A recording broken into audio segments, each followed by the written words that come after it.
મિત્રો, હું doctor Bankim Modi, general surgeon Gandhinagar. As a surgeon તરીકે અમારી ઓપીડીમાં ઘણા બધા પ્રકારના પેશન્ટ આવતા છે. ઘણા દર્દીના એમના પ્રોબ્લેમને રિપોર્ટ કરાવીએ, નિદાન કરીએ, અને જ્યારે એમને પથરીનો રિપોર્ટ આવે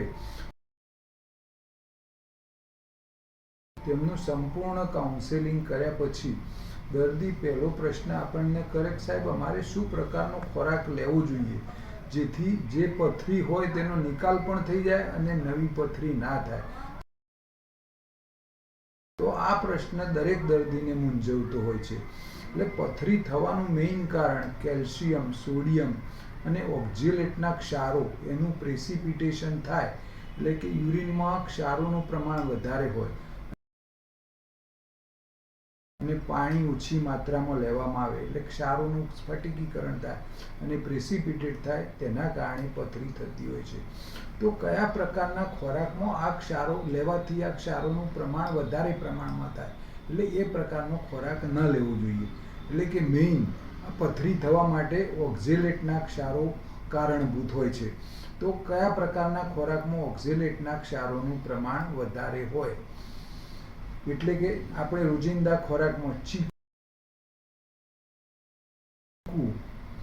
ટેટી અને ભાજી એટલે કે પાલક અને રાજગરો, આનું પ્રમાણ વધારે લેવામાં આવે તો આ પ્રકારના ખોરાકમાં ઓક્ઝેલેટનું પ્રમાણ વધારે હોય છે. આ પ્રકારનો ખોરાક લેવાથી પથરી થવાની શક્યતા વધારે રહેતી હોય છે.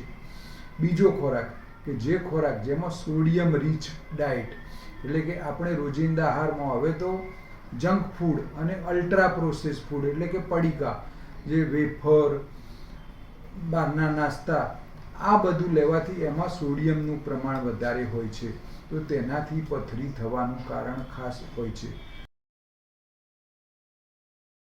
ઘણા દર્દીને એવું સાહેબ અમે તો પાણી ખૂબ જ ઓછું પીએ છીએ, મને તરસ લાગે તો જ પાણી પીવું. ઘણા માણસને એવો સ્થળ અને નોકરીનો પ્રોબ્લેમ કે જે જગ્યાએ યુરિન જઈ શકે ને ઇઝીલી, તો એ લોકો પણ પાણી પીવાનું એવોઇડ કરતા હોય. એટલે તમે ઓછા પ્રમાણમાં પાણી પીવો અને ગરમ વાતાવરણ જેવી કે ઉનાળાની સિઝન હોય તો એ વખતે પથરીના ક્ષારો થવાનું કારણ પણ થઈ શકે છે અને પથરી વધારે થઈ શકે છે.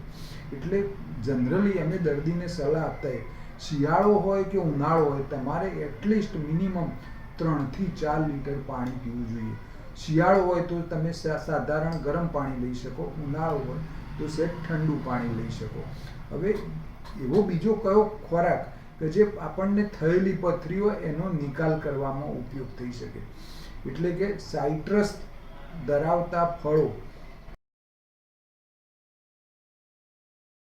લીંબુ, તરબૂચ, નારિયેળ પાણી, પાઇનેપલ, આ બધાના કારણે જે આપણા શરીરમાં કેલ્શિયમ હોય અને સાઇટ્રસ એ તમે લો તો એનાથી પથરી નીકળવાનો પ્રશ્ન થતો હોય છે. એટલે પથરી ઇઝીલી નીકળી જાય.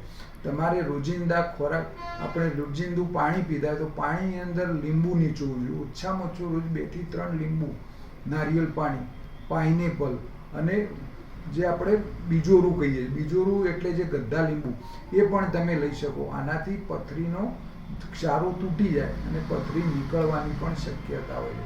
હવે જેવું પથરીનું નામ આવે એટલે ઘણા લોકો આપણને પ્રશ્ન કરે કે સાહેબ બિયર પી શકાય કે ના પી શકાય.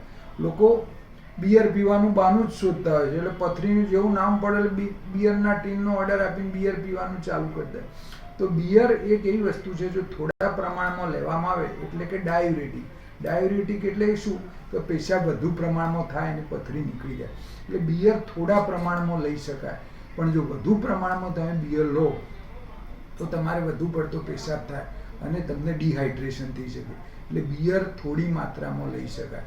એટલે ઇન જનરલ હું પથરીવાળા દર્દીને ઉપર જે કહ્યું જે ખોરાક ન લેવો જોઈએ એ ન લેવો જોઈએ, એનાથી પથરી થવાનું પ્રમાણ વધી શકે. અને જે ખોરાક લેવાનો એટલે કે ઇન શોર્ટ ઓક્ઝેલેટવાળા એટલે કે આમળા, ચીકુ, પાલક, ટેટી એવો ખોરાક ન લેવો જોઈએ. લીંબુ, તરબૂચ, બાર્લી વોટર અને ગદ્દા લીંબુ અને પાઇનેપલ, આ પ્રકારનો ખોરાક વધારે લેવો જોઈએ. અને તમે પાણીનો ઉપયોગ વધારે લેશો તો વધારે સારું. બીજું, લો કેલ્શિયમ અને લો ફેટવાળું મિલ્ક પ્રોડક્ટ એટલે કે પનીર અને છાશ એ પણ તમે લઈ શકો. એ લેશો તો એ તમારી પાચન તંત્રની અંદર ઓક્ઝેલેટના ક્ષારો સાથે બાઇન્ડ થઈ એને એબ્સોર્પ્શન ઘટાડશે, એટલે કે પથરી બનવાની શક્યતા ઓછી રહેશે. આ માહિતીને તમે ફોલો કરશો તો તમે બચી શકશો. જે દર્દીને એક વખત પથરી થઈ હોય, એનું ઓપરેશન થઈ ગયું હોય, તો ફરી ભવિષ્યમાં પથરી ના થાય એ માટે આ ખોરાકનું પાલન કરવું જોઈએ. અને જે લોકોને નાની પથરી હોય કે જેના માટે ઓપરેશનની સલાહની જરૂર નથી, તો એ લોકો આ પ્રોટોકોલ ફોલો કરી શકશે. અમારી માહિતી જો તમને ઉપયોગ લાગી હોય તો તમે અમારો વિડીયો સબસ્ક્રાઈબ કરી, શેર કરી અને તમારા બીજા મિત્રોને પણ આ ઇન્ફોર્મેશન પહોંચાડી શકો.